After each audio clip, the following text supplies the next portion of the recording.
उनका नहीं है, जनता का है।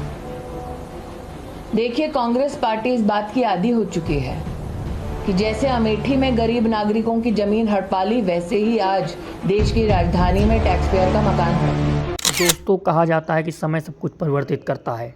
तारीख थी 28 मार्च 2023, जब राहुल गांधी की सदस्यता समाप्त हो चुकी थी। उसके कुछ दिन में ही उनका मकान किस तरह से खाली कराया गया। तब स्मृति ईरानी किस तरह से उनका मजाक उड़ाया था। अब स्मृति ईरानी को 10 साल जिस मकान में रही, उनको वो खाली करना पड़ रहा है। अब वो उनकी जो तख्ती थी उसको हटा दिया गया है। स्मृति ईरानी किस तरह से गलत आरोप लगा रही थी और राहुल गांधी को टारगेट करके बता रही थी कि यह मकान राहुल गांधी का नहीं है, यह मकान देश की जनता का है। कांग्रेस का कहना है कि जल्दबाजी क्या है कि आप उनका घर खाली कराने में लगे हैं, तुरंत नोटिस। घर उनका नहीं है, जनता का है। देखिए, कांग्रेस पार्टी इस बात की आदी हो चुकी है कि जैसे अमेठी में गरीब नागरिकों की जमीन हड़पा ली, वैसे ही आज देश की राजधानी में टैक्स पेयर का मकान हड़प लेंगे। तो राहुल गांधी ने उस आक्षेप को चुपचाप सहा और देखते हुए किस तरह से जनता के बीच में कार्य करते रहे। जिस तरह से वो जनता के बीच में कार्य करते रहे, अब स्मृति ईरानी को मुंह की खानी पड़ी और वो उनके कार्यकर्ता जो किशोरी लाल शर्मा हैं, उनसे 1.5 लाख वोटों से ज़्यादा हार गई और भारी हार देखने को मिली। उसके बाद उनकी थू-थू हुई पूरे देश में चर्चा का विषय बना।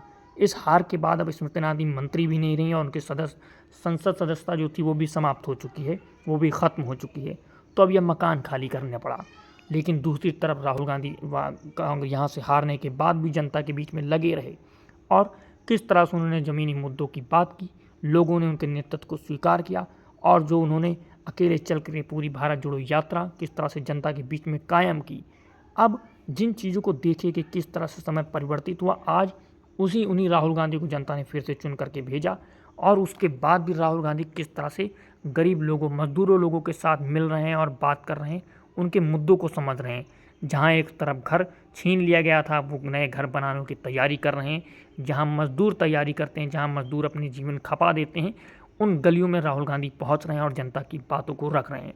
अब स्मृति ईरानी को ये चीज़ें देखने का मौका किस तरह से वो देखेंगी और इस पर किस तरह से वो जवाब देंगी, यह देखना बहुत दिलचस्प होगा।